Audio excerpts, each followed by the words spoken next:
Okay, thank you so much. I'm so excited to see all of you here. While still of some girls are still coming, we're going to start our conversation because today is going to be an amazing time where everyone can speak, participate, ask questions, and feel really safe in this room. I feel that today we're in an amazing time where the world is changing, and every woman who are either starting a startup, doing a company, doing amazing job helping other women, or investing in other founders, today can input her own opinion, her own questions, and her own impact. So thank you so much for coming here in Google for Women in AI. Let's clap. I don't hear you. Amazing. I'm really glad to see a lot of new faces and a lot of faces I already know. So I suggest who is here from ISOUL community. Please raise your hand. Okay, we're catch up here. Great. Who is here first time on our ISOUL events? Oh wow, amazing. Thank you so much. Thank you. Yeah, I see a lot of Jenny community here, so that's also amazing. I think when women founders of different communities collaborate, this is how we can support each other. There is never a competition, always a collaboration. So today we're going to talk a lot about AI, and I'm going to put this conversation more as a debate. Was so inspired by Neil deGrasse Tyson. He did an amazing debate about the multiverse, are we living in simulation or no. This is amazing podcast, please watch if you didn't. So I like the vibe so much that I think that we can hop on this and make it a little bit technical, a little bit entrepreneurship vibe, but still talk a lot about the AI and what is happening now. Before we're going to start, I'm going to put a couple of words about our community, our association, what we do, and also invite some of our partners so you know how we all create these beautiful events. So first of all, if you're first time here in ISOUL community, we're a global women association. We have more than 5,000 participants from 29 countries, and here is our headquarters in Silicon Valley. So we do lots of events worldwide. We have an amazing women who are joining our mission and supporting each other. We also do a lot of support through the ecosystem where you can join any kind of event, become a speaker, become an advisor, become a resident. We have a lot of different features how you can be active and contribute to our community. I'll speak about them a little bit further so you get the understanding and the feeling. Okay, so we have a promo video I want to show you so you get the idea where we are going. Women who lead, women who build, women who create the future. This is ISOUL, the Global Women's Association, founded in Silicon Valley by Jane Milovanova. 3.5 years of building an association with real structure, heart, and global reach that keeps growing. Not a women's club for a weekend. A living network for women who mean it. More than 5,000 participants, 300 residents, 40 ambassadors, 7 presidents, 29 countries across the globe. We have held more than 400 events worldwide. Rooms that fill your mind, soul, and energy that stays after the lights go down. Across the map, regional presidents and ambassadors carry ISOUL into cities and countries. Local leadership, global belonging, mentorship with impact. A peer community that shows up when it counts. Inside the association community, a mobile app for self-development and smart networking. Supportive women, one tap away. Business club, motherhood club. She speaks our own TED-style podcast where every resident has a voice to speak to a big audience. And the Women Leadership Award. Our signature recognition, San Francisco, Los Angeles, Paris.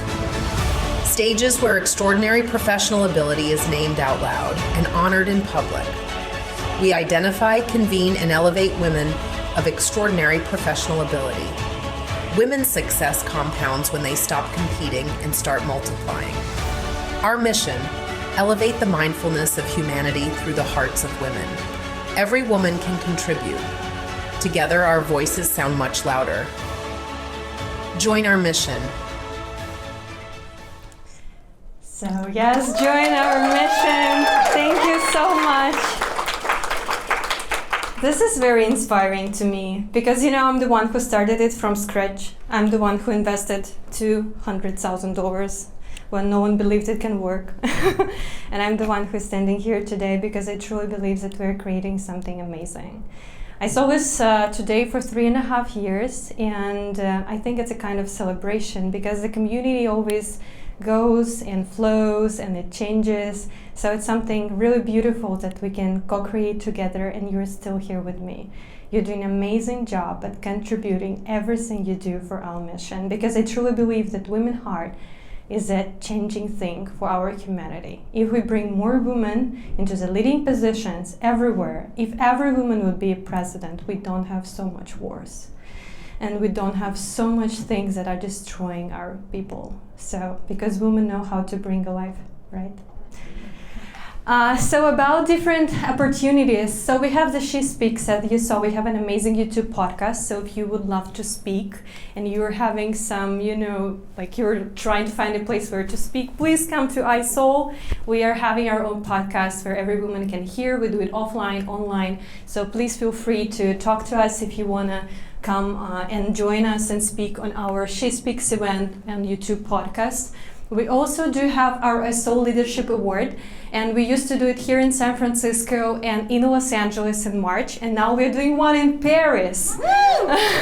So it's kind of a new thing to us to do something like that in Europe, but we are very excited. So if you're free to come, please join us in Paris. We have an amazing venue right in front of the Eiffel Tower. And we have 8 different categories where you can, you know, build your own application. It's absolutely free. Nothing is needed. Just apply for you or your friend or yourself. Or you can become a jury. We have amazing jury teams. So please feel free if you're one of the best experts in the different field. It's also an opportunity. As well, we have our grant fund. By the end of the year, we are planning to do different grants for women. So it's 3 different types of grants. The Catalyst grant is going for the women experts, psychologists, coach, or someone who works with other women in the different niches and help them. We also have the Founders grant. If you need some money for marketing or building your product, this is the one you're gonna apply for. And the last but not the least is the Ripple grant, is the one who does some different mission in philanthropy and help other women through different nonprofit work. So we have, I know a lot of our residents have a lot of different associations and organizations. They help Ukraine, they help kids in Africa and all of this stuff. So please apply for this grant so we can support you also with some contribution and money. And so how you can do that? I created a specific LinkedIn group. So if you want to stay tuned with all of our events, everything is in English. We do it worldwide, online, offline. If you want to apply for our ceremony, if you want to become a resident, if you want to learn more about grant fund or awards, please scan this QR code to our LinkedIn community so you can join it there and stay tuned with everything we do and join in our different activities. So I'm going to invite to this stage amazing woman who is today bringing some beauty to our event. And this is Flowers, and I'm inviting Lena, who is the founder of MyGifty.ai, our amazing ambassador. And she's building her own startup who is supporting us today. Hi everyone, my name is Elena and I'm so happy to be here today, and of course I'm also a member of ISOUL community, and I personally would say that it gave me a lot, and thank you Jane for your support, because even like previous year I started my own startup because of Jane. She invited me to ISOUL Accelerator and it gave me a lot. Yeah, that's why, and last year I also was a speaker, how to build your own startup with AI. And today I'm so happy to share with you this beauty today and our flowers by MyGifty.ai. And we do flower delivery. We also conduct some workshops, flowers, like if you want to have some inspirational art team buildings, you're welcome to contact us. Also, we do event decoration. That's why if you're interested, just let me know and connect after. And again, thank you, Jane, very much. I'm so happy to be here today. Thank you so much for joining us. Lena does amazing flowers, especially here in Silicon Valley. Sometimes it's a real pain. So if you want to order beautiful flowers, please talk to Lena. My husband always books flowers with her for any occasion. So we also have here today amazing team who is recording the whole thing so we can have amazing podcast on YouTube everyone can enjoy after the conversation. So I'm inviting here Evgeny. Do you want to share a couple of words? You're fine. You're fine. Okay, good. That's fine. You know, it's amazing that you do your job. You're behind the camera. So thank you so much for information. And if you want to have amazing team who are going to do your event coverage, please scan these QR codes. Talk to Evgeny after the event so you can have their on your own event doing amazing content and interviews. The guys are doing Silicon Valley Girl with Marina, so I'm sure you watched it. So the quality speaks for itself. Now we're gonna start the panel. Who are excited, same as I am. Okay, I'm gonna invite our amazing ladies here to join us. First is Marina Davidova, co-founder, managing partner of DVC. Please welcome on stage. Marina is a pure inspiration. I can, talk forever about her. All she does here, specifically for founders, for the community, the TEDx that she organized was amazing. And it was filmed by Evgeny as well. Yeah, and it was filmed by Evgeny as well. So here we're all in the loop. So thank you so much for being with us here today. Another amazing speaker is Kay Pollock. Thank you so much for coming. I'm so excited to speak today a lot about community and how this is all going to be unfolding with AI. Thank you so much. We also have Tetiana Aleksandrova here joining us, amazing founder, doing such a great job in neuroscience. And another thing, she just gave a birth a month ago. So let's just do another round of applause. This is amazing, such an inspiration. Thank you for putting it as a priority and coming. It means a lot, means the world. Thank you so much. Another amazing speaker is Yulia Klimko. She's working here in Google. Thank you so much, amazing, for coming. I'm so excited that we have someone from engineering team today who can show us all of the insights. I mean, as much as you can share. Happy to be here. Okay, thank you so much. Okay, so I'm gonna start a little bit still with introduction because I can talk forever about these beautiful ladies, but I also wanna ask you to tell a couple of words about yourself and why you're here today. Hi everyone. Thank you so much for being here today during this beautiful summer day. I believe everyone has a lot of plans, but we are here today to share together experience. And as Jane mentioned, this is not about us talking. This is a debate for everyone because we have a lot of things to discuss in terms of AI and where we are going together. So my name is Marina. I'm managing partner of DVC. DVC, we have a couple of funds under management. We've been investing in AI for the last 11 years. That was our focus. At that time, it was still a niche. Now it's everything is about AI. Actually, I'm very proud because since we invest in AI and mostly we invest in repeat founders, 25% of our portfolio has at least one female founder. And this is not a KPI, I think, because communities like this actually working and because I'm engaged in communities like this, I have an access to more female founders than a lot of male-based venture capital funds, I would say. And yes, Jane mentioned as another side activity, we also organizing conferences, and one of the things I'm very proud of, last year we organized TEDx Los Altos Women, where we brought a lot of amazing women to talk about something important. That's absolutely true. Thank you so much, Marina. Hi, my name is Kay Pollock, and I run an organization called Women X AI. Our whole thing is elevating the voices of women in the AI era. And last year we were able to hand the mic to 247 women, and we're on track to do more than that this year. Wow, that's so impressive. Thank you so much.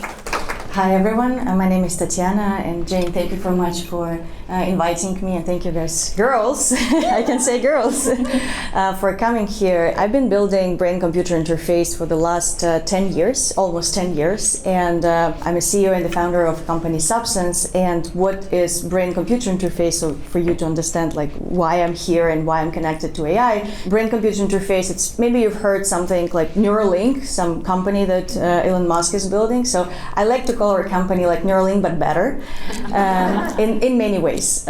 First of all, we do not do surgery, but I don't want to talk about my tech here. The reason why I'm here is because I truly believe that AI, that women need to impact the AI, and we really do. And for example, in my company, 6 out of 8 top managers are female, including me. And once 2 of our guys were absent, I was like, wow, this is a full room of female, women who are running this business, which is amazing. I'm excited about this debate. Thank you. Hi everyone, I'm Yulia. I'm a software engineer. I built software for AI, with AI, before AI, and probably will be doing it after AI. Basically I've been doing software all my life. I'm originally from Belarus, and I started my career here, back there in Belarus. And here I am a software engineer at Google, team lead, and we're building our intelligence on mobile devices, Pixel. So we built AI on pixels, user-facing features, and all the stuff. So I'm happy to be here to see all these women faces, eager to learn about AI, to be in AI, and I'm happy to represent the technical side of things. Thank you so much. So we are covering probably everything, as you mentioned, and I'm going to start with the first intriguing questions that actually means the most to me as well. So where we are here with a frontier in AI, what breakthrough we really need to make it go to another level? What do you think, Marina, from your investment perspective? We need more breakthroughs, because as a humanity, we did a lot of amazing things, but we also did a lot of mistakes. And looks like a lot of mistakes we can now solve with the technology. Previous decade, we were focusing on developing models that can be bigger, better, lots of parameters. Now we are working not only on the size of the models, but also on the reasoning, on the memory, on all this agentic harness to actually even agency for the models to have them on our side to solve big problems. And maybe Tetiana can prove as well. So now we are closer than anywhere to scientific breakthroughs that were impossible to imagine before. Now we can develop new drugs, new solutions to a lot of things. Yeah, I totally agree. And talking about the neuro interfaces, also everything in medication with AI sounds amazing, but we give it a lot of control, isn't it? If we do a lot of, AI can help us to develop all of the drugs, it's basically a responsibility that we're also sharing. What do you feel about that? That's a question. So now we have a lot of very capable models, which is open source, and we're giving away to companies and people, and that's as a humanity is our responsibility to and maybe this is not enough inputs from our side to have enough safety, enough alignment, because I don't think we're as a society align a lot of things. As we can see, having a lot of wars.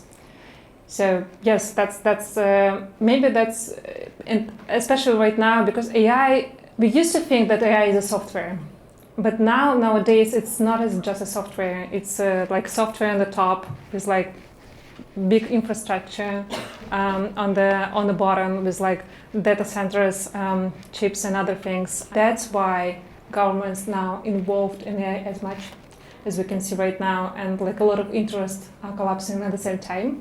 Now we are talking a lot about governmental interests, but we are not talking enough on societal interests. That's another big topic to debate on. I agree absolutely with you. Jenny, Tetiana, do you want to add also something on that? Yeah, absolutely. I think that there are technical advances that are going to continue to happen. But one of the things that I notice is when I step outside the Bay Area, sometimes things are different. It's true. I don't know if you know this. I'd like to encourage each of you to guess how many people in the United States use AI weekly. So just think to yourself what it might be. I'll tell you in a second. It is 1 in 4. And so that's lower than it is in this room. I bet all of us have used AI today on our way here. But, and when I say AI, I mean AI that they know they're using, like chatbots, not AI necessarily baked into products because they're everywhere. That represents 75% of people that are not actively using it. And I think there's a huge opportunity here to get more people involved and to make sure that more people's voices are involved in building the future of AI, because all of those technical developments that Marina mentioned are needed and they're going to happen. But I want to know and I want to change who's in the room making those decisions. May I argue a little bit? Yeah. 1 out of 4 people use AI, but actually more of them are engaged in AI every day, but they don't know about that. Yes. So that's the problem. They think they do not, we are not aware how deeply AI nowadays in our life. Absolutely. I want to add something about the next breakthrough. Jane, I remember you asked about that. I believe that the next breakthrough in AI, in the access to the real world. What I mean by that, right now, all the models are basically learned through the internet. They're browsing, they're through the text, through a bunch of text. And imagine if AI would have the access to the real world, because now I have a baby, and my baby, she's learning the world through she's touching, right? She's seeing, but the AI doesn't do this. So imagine that AI would have this access through robots first, and I believe that it would happen very, very soon. And imagine if AI would have the access to the brain, to the human brains. That's one of the reasons why I'm building BCIs, because I believe that the future is building by people, and I want to live in the safe, first of all, place and happy place, and that's why I want to be in charge, the same as you said. If AI would ever have the access to the real world through the brain, I want to build it. I just wanted to argue a little bit on Marina's thought about of course everyone wants to get a smarter, more performance, bigger model, it does everything in black box as magic, for us, beautiful. But actually the real world is a bit different. So we are facing hardware limitations. Hardware limitations are the real thing. So with software we can do whatever. We can write code, say whatever, but we need hardware to run it. So we need memory, we need electricity. From my perspective, our next frontier is on-device models. On-device models means smaller models, more specialized models you can use on your phone, on your watch, or it can be devices which are meant to solve very specific problems. And models on the device will be trained basically to solve one specific thing. So it's not feasible right now to build another next level intelligence, because we need our data centers, the system will be really centralized. What we need to do, we need to spread these capabilities, because centralized systems is a risk. So we need to make them spread, make them run on devices, and actually it will help with security, with privacy concerns. Everything will be run on device. It never will go on internet. It never will work on clouds. And that's the next milestone we're looking at. So currently with the software, we're already building software to keep that in mind. So we are waiting for the models on device. I very agree on that. And maybe that's finally the time when blockchain and crypto can actually add to the society. Because decentralized is very important for the future AI development, and I absolutely agree on that. Thank you so much, girls, for sharing your opinion. I also want to talk a little bit about AGI. So further, we are talking about the frontier of AI, where everything is going.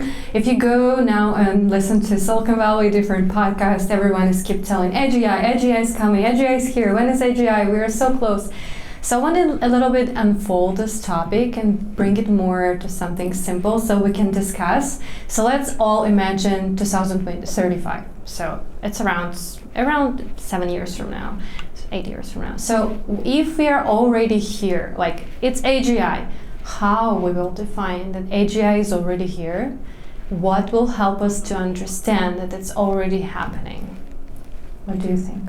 Yeah, I can start on that. So AGI, so first I would like to have like a clear definition what AGI is, like what the expectation, like what do you imagine like when we talk about AGI, right? For me personally, I would be convinced like I see a real AGI in performance only when I will see a system powered by AI which can adapt to the real world changes, basically evolve itself to adapt to ever-changing world. Like if I see a system that can do that without zero human interactions, I can say it's AGI, right?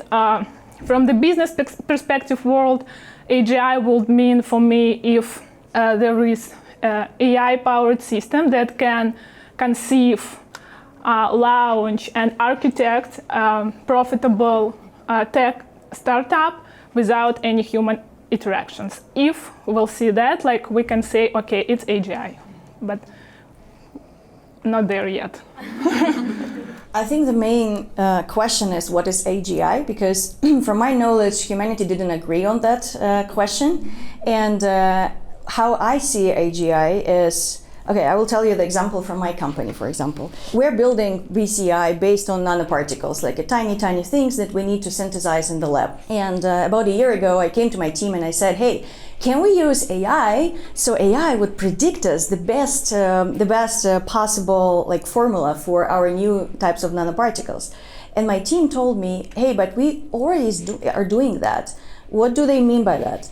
They distinguish between something that can AI that can predict some items out of the blue, out of nowhere, and very well trained models are very blurry.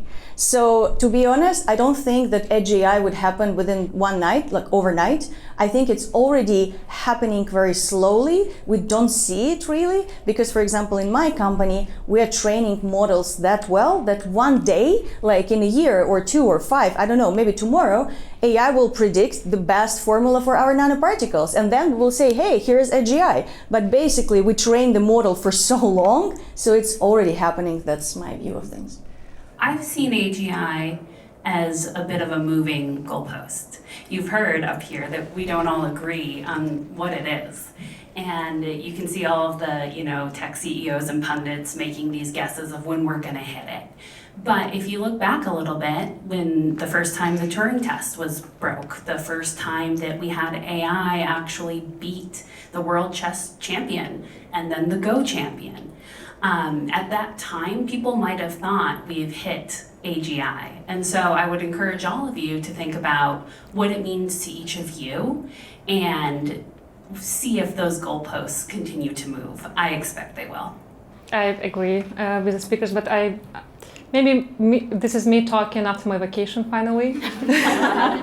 But first of all, a lot of professionals agree that AGI will come like from 2030 to 2045, and the median, fun fact, is actually 2045. But a lot of talks, debates, concerns about what is AGI, what would happen when we have that. This is because we don't know how we feel about that. What will we do when it happens? What our role when AI is so powerful that it can develop itself exponentially and be agent, have enough agency to not only to solve problems but also to judge, to do what humans are doing right now. So for me, what will we do when AGI will happen? And I actually, if I can ask to everyone, in the panel. When AGI will happen, what would you like to focus on? I don't know if it will happen. Okay. I think it's going to continue to change. I think that, we're going to say, oh, can they, run a startup? Can the AI do its own company? Can it make it onto, the S&P 500? And then we're going to say, well, I want it to be able to feel. What does that mean? Oh, I want it to be able to paint, and how do we integrate the hardware to do that? So I think the goalposts are going to keep moving, but I'm very curious what the rest of the panel thinks. That's a good question. Thank you, Marina. Well, if we all agree what AGI is, but that I don't think so, I would love to be focused on keep myself inspired and direct AGI towards something good in this world. Yeah, it's really interesting question, right? AGI, what we would like to get out of it. Well, first of all, I don't think AGI is like a single unit, like one model has capabilities to replicate our brain's capacities, right? Like it's even funny to say, because like our medicine cannot understand our brain's capacities. How we can replicate it in our software and hardware if we don't even understand how that works, right? Like interesting, but okay. Nice problem to have. For me, AGI is more like a complex. It's not a single unit, not just like one model doing smart things. It's a system of different models specialized on, different directions, and it's a complex system which can perform somehow close to our brain capacity, somehow close to our decision-making system. And when it's come to decision-making system, the only concern in my head is what the values, like how it's gonna make those decisions. Will we be able to teach it our human values? Will we be able to rely on those decisions and feel safe? And this is, I feel like, the most important questions right now. Thank you so much for sharing. I'm sure I agree on that. It's kind of interesting that everyone actually thinks about AGI differently, and it's amazing to think about it and brainstorm together, because when we are talking about AGI, I think the most simple thought that you guys probably also have is talking about something superior that can help us to build things as a different models and systems. And as Marina said, what will be our role in it? Like what the role we will play. No one knows. So we are kind of in the age of creating it. And I think it's amazing to continue your thought, Yuli, and hop on the second question that I have is about if AI absolutely reflecting who's building it, which means us. Right? So I think women can bring a lot of different perspective to building an AI. That's why we're all here, probably too, right? As Tetiana said, that her team is fulfilled with female amazing engineers. So what do you think, which perspective can women bring to AI?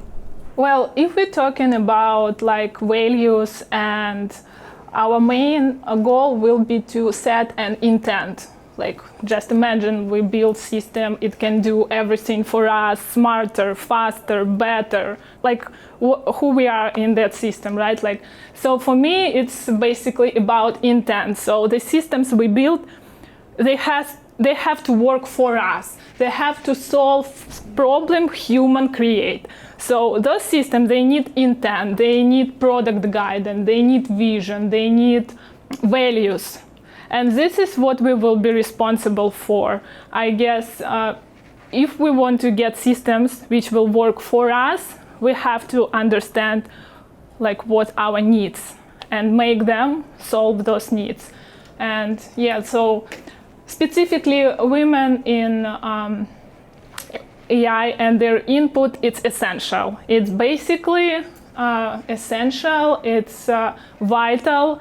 As we build system to replicate the real world, we need to replicate the real world, and women and our input is just essential, and it has to be diverse, it has to be smart enough to to represent every one of us. So first of all, I truly believe that women can affect AI models, and we seeing life differently than men, and I hope you girls agree with that. So recently I've got a baby, as you know, and after my really hard pregnancy, I realized that I knew it even before, of course, but after this pregnancy, I realized that human life is so precious that if, exactly, Jane, what you said from the beginning, that if women will run this world, I would say that we would not have any war, maybe, or at least less. So I want to give you an example about women influence into the innovation. My previous company, it was also brain-computer interface company. It was back in Eastern Europe. And when I was a CEO and the co-founder, we were creating products for kids to increase their cognitive abilities. When I moved to US after the war started and I separated from that company, I started a new company. My previous co-founder, he stepped up as a CEO, and now they're producing pigeon drones. So that's, you see, right, the difference. I'm not saying that men are evil or they're bad. No, I'm just saying that women needs to give their perspective or life to the models, exactly as you said, to represent the real life, not just the patriarchate way of seeing things. Amazing example. Thank you for sharing this, Tetiana. So there's a few different places where we can share our point of view, our world, our lived experience with these models.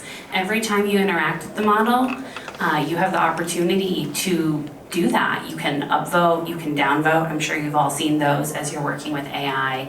You can also reach out. I know people who work at these foundation model companies and they want to know what you think.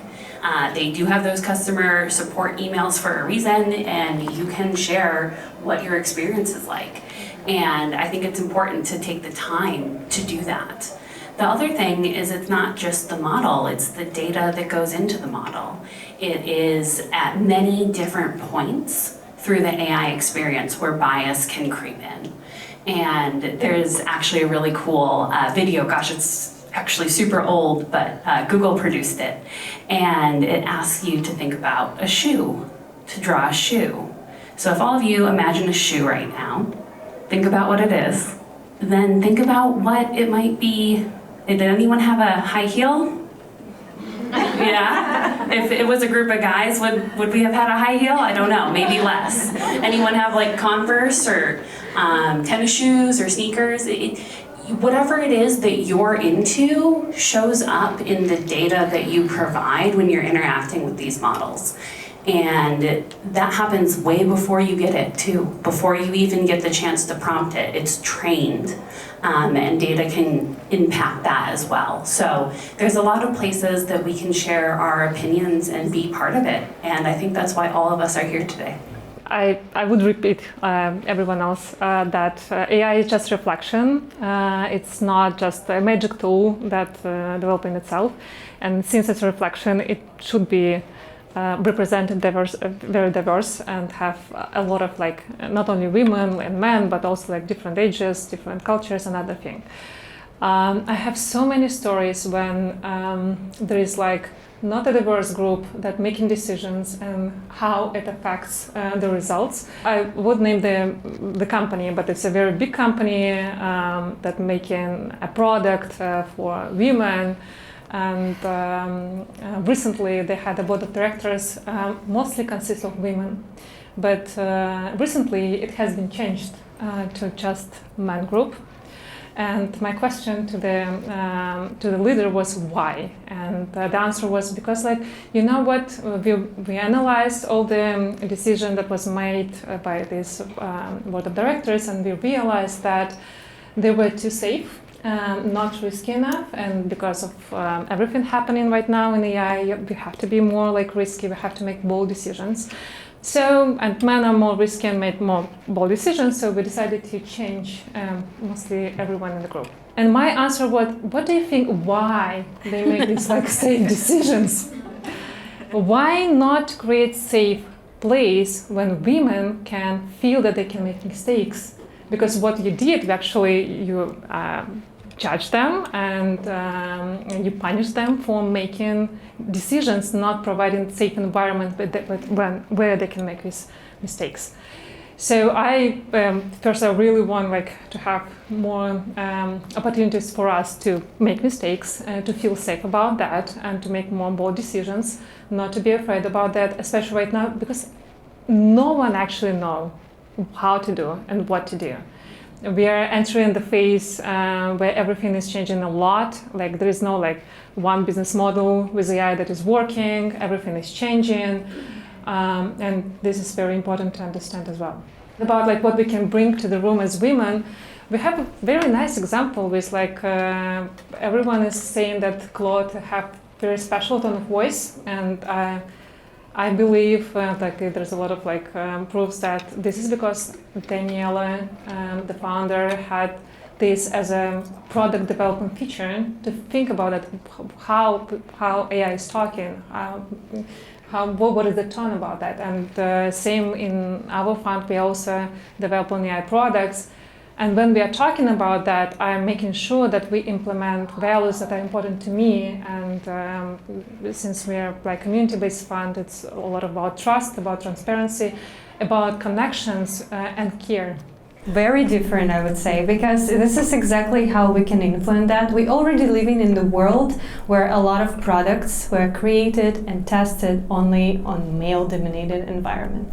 So now we have an amazing opportunity to change that because everything is changing with AI.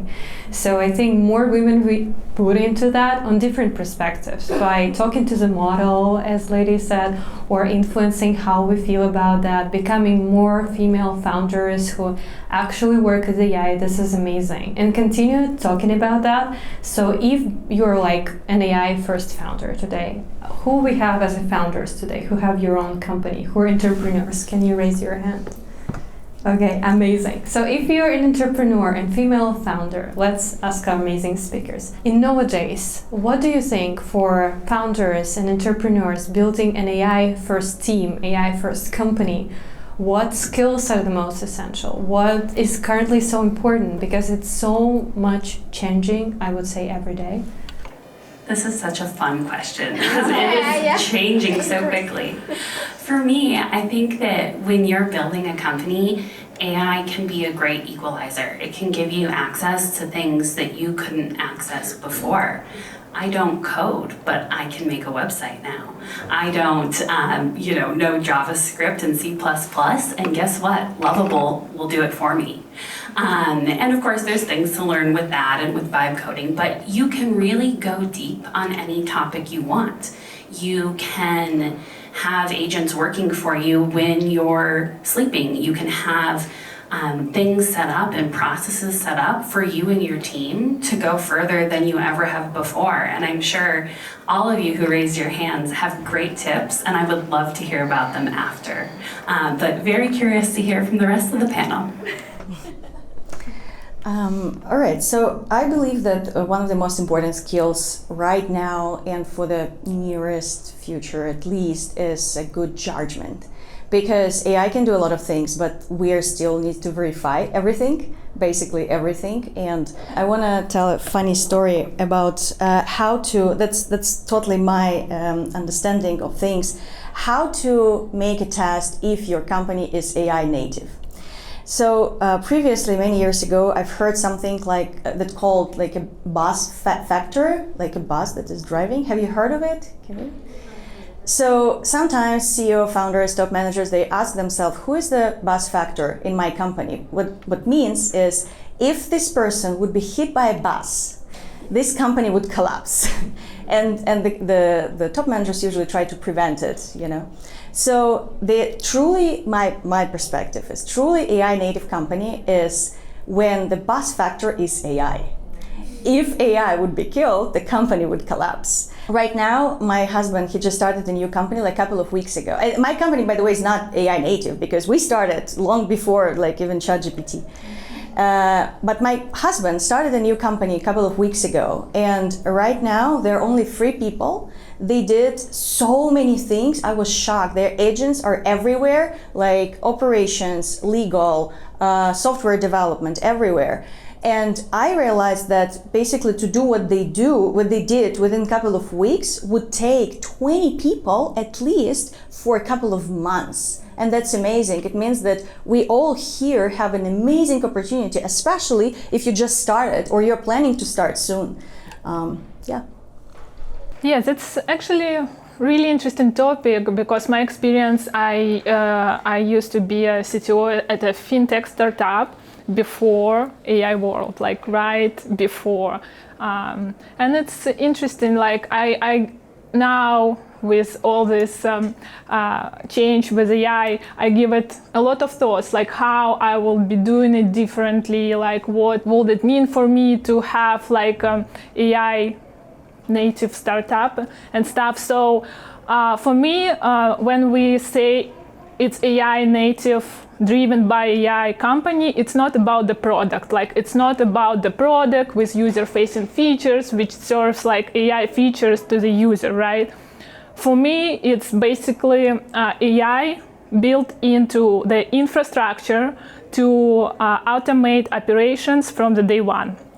And that will be for me AI first, AI native startup. So with the current tool set, with the current capabilities we can get out of AI, it will help you with ideation, with process building, and like never before we have this access to information, to ideation. It's accessible, interface is much more simple. Now you can just talk about it, right? Like say whatever and take your answer.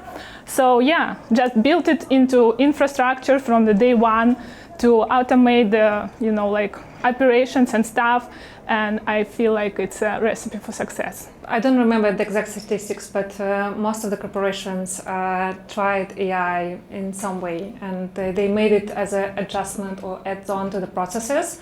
And most of the time they're not happy with the result. They don't see it reliable and consistent. This is because, as Tetiana mentioned, this is like you're trying to, improve something with AI, but not build into the processes from first principles, like you're not redesigning the principles. But if you do that, and if AI is an essential part, and without it, it will kill everything in this department, that's the way we can say that the company or department or the process is AI native. One more important thing, AI native companies, they have very different culture. And it should be implemented from the day one, because like in AI native companies, it's not only about the processes are different, everything is different, and you're managing not only people, sometimes less people, but more agents, and your company is running like 24 hours because agents can do work without weekends and without sleep. And this is like everything should be integrated into the system. And I hope that your husband, Dmitry, will share his idea pitch very soon. And now I understand, because we are supposed to have a call today, but maybe he was very busy with the company. Okay. Yeah, that's true. And I also think like in ISOUL, I personally built around 20 AI agents that replaced the team who was doing things. And how I feel about that we're still approaching agentic systems as it's a people, like a real human team. And probably it's not the right approach, because maybe the real difference is gonna be coming to us when we build agentic systems like an infrastructure that will help us, as you said, to introduce to every feature and not just work with every AI agent. What I, for example, right now do like a human. I do job descriptions, I explain everything. So I think when we switch to the type of the AI native infrastructure for the company, this will make a big difference. So probably this is the one thing that is controversial, and you can choose what you want to do. You either can start an AI native startup and build it from scratch with a different culture, as Marina said, or you can still make it human and try to improve a couple of things with AI. I think there is non-negative options, right, girls? What do you think about that? That we can do not only AI native companies. It's not bad if your company is not AI native. It's still okay, isn't it? I work in venture capital, and we have to think like in 10 years horizon. I would suggest to think like how everything would work in 10 years, not now. So, and you have to adjust your work processes, not how it's easier now, but how it will be in 10 years, and maybe prepare for that. That's true, right? Okay, so I'm gonna move to the questions from you, ladies. I hope you think about the couple that you wanna ask. I see a big hand over there in the back. I'm coming to Julia. So please don't be shy. Think about your question and ask it to our amazing speakers. Thank you. Hello, everyone. Hello, beautiful ladies. I have two questions, actually. So I'll start with number one. And I'll start with a funny story. A year ago, I was here in this Google Cafe on the same conference, Women in AI. And back then I was asking questions like, oh, do you think AI will replace me as a clinical hypnotherapist? Do I need to worry? And things like that. So, and today I work on my own AI-powered hypnotherapy app in this, very crowded field. Everyone is doing something with AI.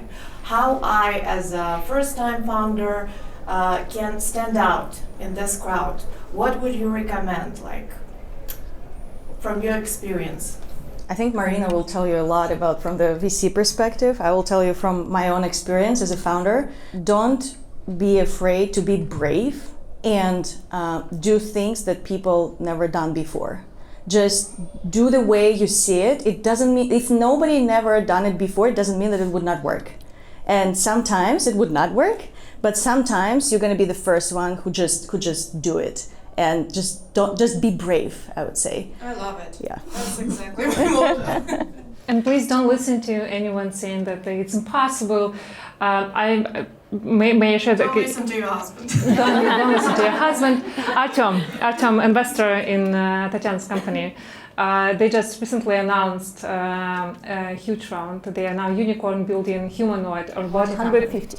Yes, and that's an amazing story, because if you know him, you will understand that he is not from robotics field.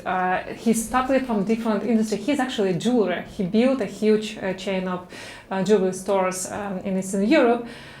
But first of all, he has a passion to understand robotics. And everyone in the field said that you don't have experience, you don't have a network, you don't understand how hard it is, don't do this.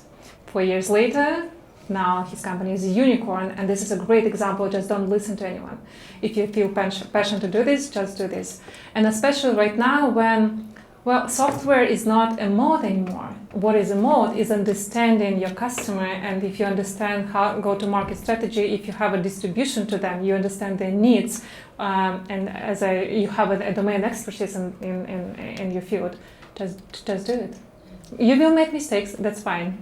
Can I add one thing about Artem? Yeah. That's a very good example, and I know everything about this deal because he's my co-founder and my investor. I don't want to share numbers here, but I want to add only one thing. Be brave is of course not enough. He did such a job. I mean, he did so many calls with funds that's it's insane even for me being the first-time founder. So it's just persistent work, like 24/7. Sometimes you need to do that to build a unicorn. He's also our investor, so I can share that. One of the things that is my favorite early stage advice, and it goes back to the Paul Graham YC days, is in the beginning, do things that don't scale. Try it out, see what happens, get some data. Like Marina was saying, get to know your users, test out different go-to-market, see what they want, and I think that'll take you far. You have one more question? One more question. So I have a 17-year-old daughter at home, and she's gonna apply to colleges this fall. And I see that she is like completely disoriented and unsure what field, where to go, because she see all these headlines like, oh, AI gonna replace everyone, AI will take your job, and she's like, what? So from your perspective, what would you recommend a 17-year-old to study? What skills to learn? Like what field that will, help her stay like flexible and yeah. I have a lot of empathy for students at that age. I routinely go talk to, groups at Stanford, groups at local community colleges, and even the people who are in class right now getting a degree are worried. And I would encourage them to think about what can you study that will help you develop your critical thinking muscle. So you can think about, we were talking a little bit earlier about judgment, and how can you build that while you're getting your degree. So picking something like that, I think, is a good move. Who else wants to chime in? I came because I also have 16 years old and we're in the similar position. Therefore still have patience. We need it. According again to the statistics, 80% of the recently graduates couldn't find the job in the first year. Education is not providing this essential knowledge to be hired just right after the college. So, and still it's a very long journey. It's a very painful journey to get a higher degree. There's only one thing that can help students to go through this uncertain path, don't knowing what is going on after that, is to feel that what they're learning is something they're really interested in. Everything will change. How the job will be done, we will do lots of things with robots again. But if they feel that this is something they're really interested in, it will help them to go through all of these processes. That's why, for example, we spend a lot of time with our daughter doing these career development programs to figure out this the path she chose, and she wants to be a doctor. This is really something that she wants to do. And we spent 6 months with a lot of psychologists, a lot of doing a lot of tests, just so she will feel this is something she wants to do. Yeah, that's also very interesting question. And I don't have my own kids, but I work with interns and I mentor a lot of young right out of colleges, right out of universities people, and they feel really lost right now. That's actually true. They don't know what to do, how to do, what future is holding for them. And I understand why, we're going through this process of reformation, right? Our processes are changing, our vision is changing, and it's always a process. It takes some time, so there is no immediate answers, and you cannot say something which will work for sure tomorrow, right? But I would like to I try to encourage this young generation, so to see this process as opportunities. When everything is changes, you will get a lot of new opportunities. No one knows what to do, how to do, what's the right tools, rules, and stuff. So just take it as opportunity, embrace yourself, and do your best. And with the current spin of technology, I think we have a better chances to succeed. We have a higher chances to learn and to reflect ourselves in the process. Go through the process and enjoy the journey, right? This is the best way I can say to the young generation. I'm here on the positive side, and even though it might be super frustrating to the kids who are 16, 17 years old, I can't even imagine how they need to make this choice. But to be honest, why I'm on the positive side here? Because previously many kids, they were choosing their job because to some positions you can get better salary. Right now, nobody knows what's going to happen, in 3 years, 5 years, 10 years. So I agree with Marina here that passion is the biggest thing that people need, the young generation should pursue. Because my hope is for AI that it would not replace us, but rather augment us. And imagine if you're doing something that you're passionate about and AI can augment you, it's even better life that you can have without AI. Thank you so much, Joe, for amazing question. Who want to ask next? Please raise your hand. Okay, I'm coming. You're welcome. So, We all know that the world we currently live in was designed by men for men, from all of our healthcare systems to the way seatbelts are made in cars to crash protection. What can we do in this moment to ensure that the next version of this world includes women at the design level? I would be very short. Just be proactive, building companies, get into the board of directors, just raise your voice, raise your hand, and just be active. That's why we can make sure that women will be included in the next world that we're gonna have. Yes to all of that and the things that we've been talking about today. I mean, the fact that you all chose to show up here on a Friday and spend your time learning about AI and being in community. I think that that is a great way to do this and to go about this, and having the hard conversations, I think, is sometimes called for when something doesn't have the right perspective or viewpoint or training data, being able to speak up and say that. So I encourage all of you to go out there and find a way to do that. And it might be small. It might just be challenging someone on your team's assumptions. It might be pointing something out that, you were on the fence. Should I say that? Should I not say that? You should say it. That's how we change it. Yeah, I think that's amazing answers for you. And actually, yes, because we're all here together. We are learning, we are networking, we're building these connections to empower ourselves. This is a lot how we can influence AI. I'm right here. Thank you very much to everyone for speaking today and raising such questions as ethics, as our responsibility because listening to you, I was thinking about AI like a very powerful flow of water or river, like coming down from mountain, and we are standing right here and thinking, what can we do to shape it and to reshape it? And I think it's very important that you raise so important questions. And I would ask you, what one action or thought you would leave us with today? After we leave this room, what can we do?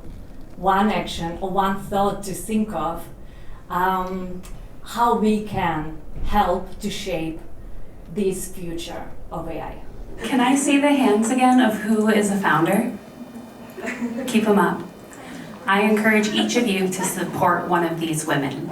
I don't know what they're building, but I can tell you it's awesome. So before you leave today, go talk to one of them. See what they're building. See if you can buy their product. See if you can be a user tester. See if you can amplify them on LinkedIn.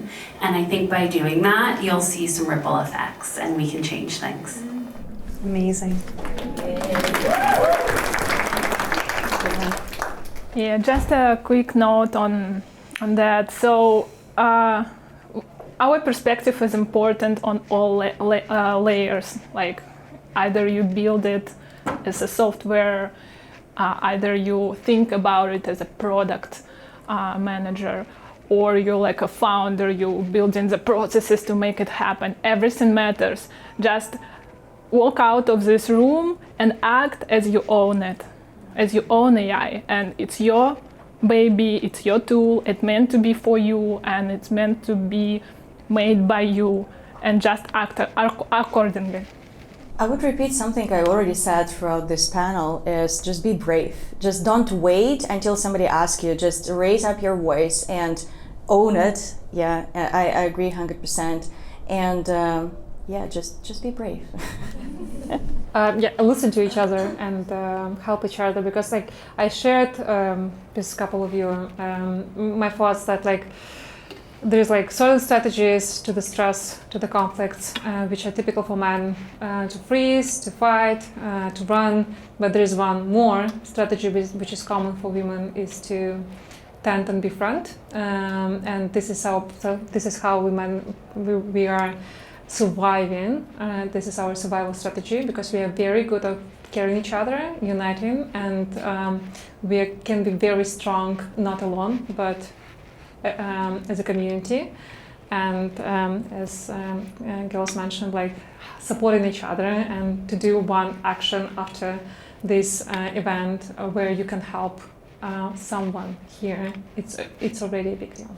I actually want to repeat some thoughts of Marina's that I learned too late. Nobody knows how to do it correctly, how to do it right. And this is the voice that prevents me for many years to speak up. And then when I realized that really nobody knows, it just freed me, and it was amazing. And just remember that nobody knows how is right, and you have right to tell whatever you think. That's it. It's amazing. Okay, I'll take 2 more questions. Okay, here in Danielle. Thank you. Thank you for so insights. I mean, I'm really impressed with this impressive AI. I'm working towards becoming a founder soon, but I have 2 questions. How early, or is it always necessary to protect the work, what we are doing, before leaving it to early access or testing, beta testing, or whatever it is? That's the first one. And the second question is, when should I meet the investors? How do I know I'm ready to meet the investors? Is it I need to have a prototype? Should I have something 50% done? Or just an idea is good enough to start with? You're ready already. Like from my perspective, world full of ideas. We lack of people who are making actions and implementing these ideas into life. So usually it depends on, of course, your industry, and but most of the time, do not waste time and energy on trying to protect something which is you don't even know that it's have a target audience or like product market fit. Just do this and start talking about this right now. Trying to find like audience here, even investors, because investors could be not professional investors. It could be angels. It could be people who believe in your idea and support you just from the idea. I would also say that if you're saying that you are almost or going to be a founder and you're already working on it, I would encourage you to think that if there was a male counterpart, he would say, I'm a founder. So I just want to leave all of you with that. I'm an experienced founder with 5 exits. I agree 100% with everything that girl said, that yes, you are a founder. Forget about like soon. You are a founder, and it's time to talk to investors now, and don't waste your time on protecting anything. Idea costs nothing. Execution is everything.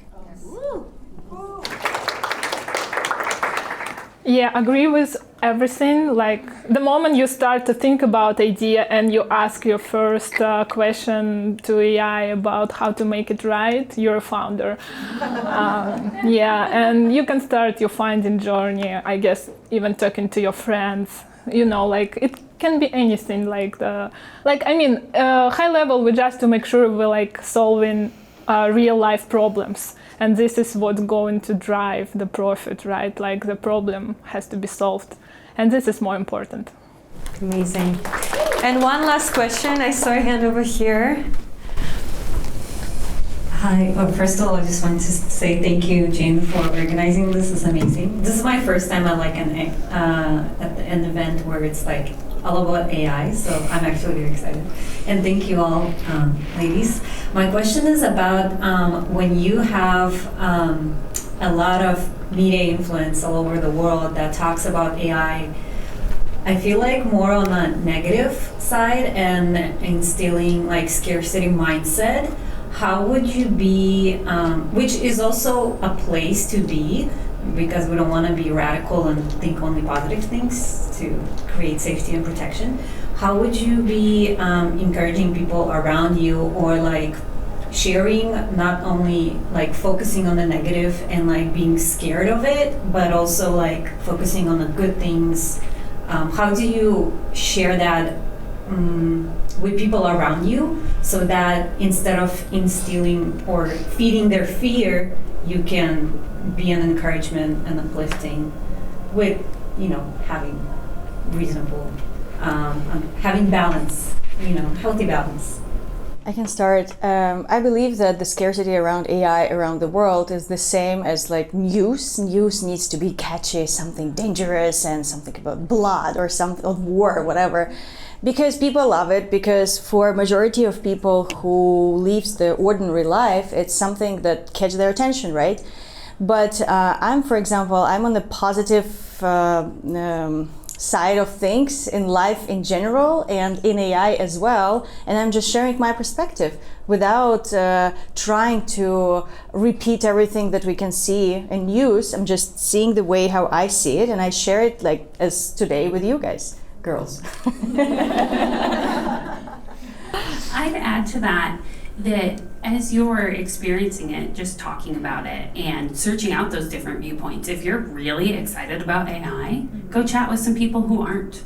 If you're really worried about it, go chat with some people who are. I recently watched the AI doc.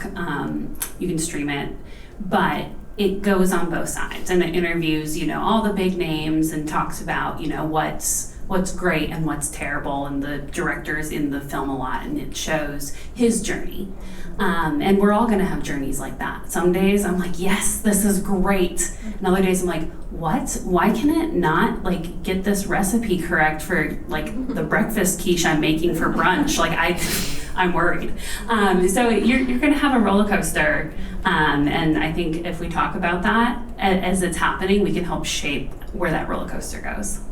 I am professional optimist. I have to be, because I'm working again in venture capital. I have to believe that we are going into a positive and right direction. But to be honest, I think that lots of negativity comes when we feel that we are not in control and that there's too much uncertainty, and the type of person who is very actionable. So just do something. If you feel like that there is a lot of negativity, just do something. Just feel that you can be responsible even for some small things. You can have something under your control and influence and make an impact, alone and together in a group, but just do it.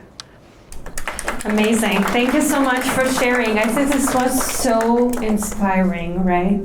I'm really thankful for you joining us today. So thank you so much. Amazing. Marina, Jenny, Tetiana, and Yue, thank you so much for coming today as speakers. So I kindly invite you to take your seat, and we're going to have a couple of more things before we wrap up, and we also will have networking. So if you didn't have a chance to ask a question, we also have a chance to talk later, and I'm kindly asking Elena now to present her amazing small presents for every speaker today who brought her time and attention. So please, this is for you.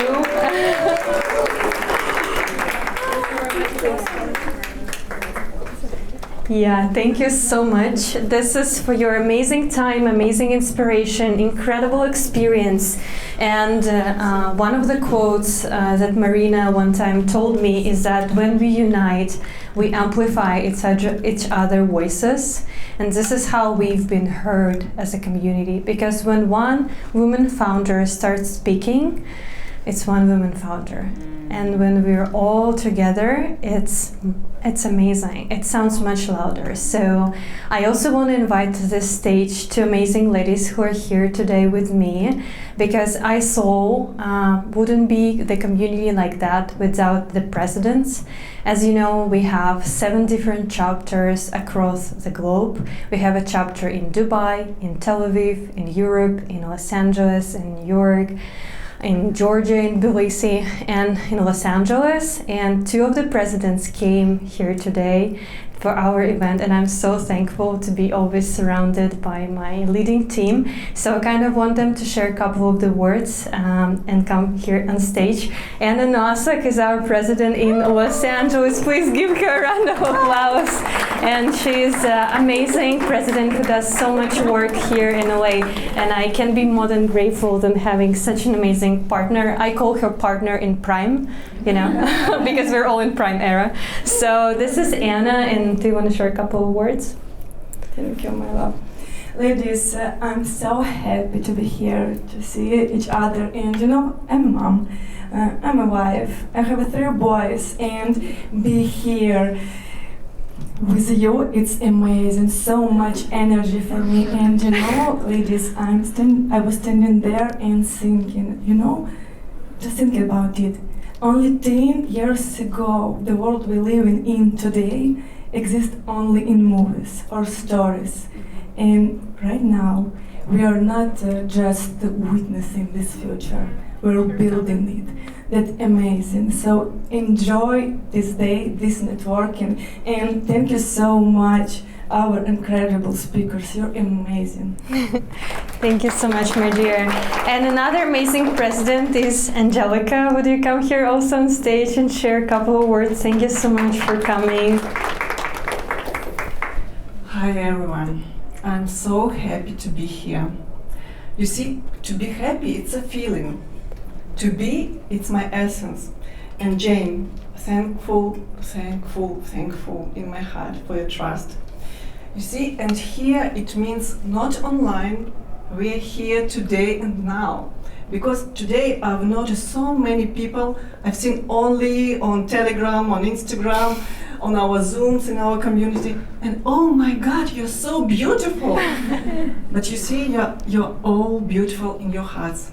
And my vision is to unite women and to feel this kindness and this happiness, not only online, because we already have it, you see, we have this community when we feel the difference. Yes, that's why join us, please. But now when we're here, you see, it's different. We feel the energy of each other, yes? So I'm really thankful to God, to you, Jane, to all girls that you're here and we together can do everything because we are strong and we are weak and we can do both and we can be different, okay? So thank you for your trust of our community and join us, please. We're waiting for you. Thank you so much, Angelica. I truly appreciate your words.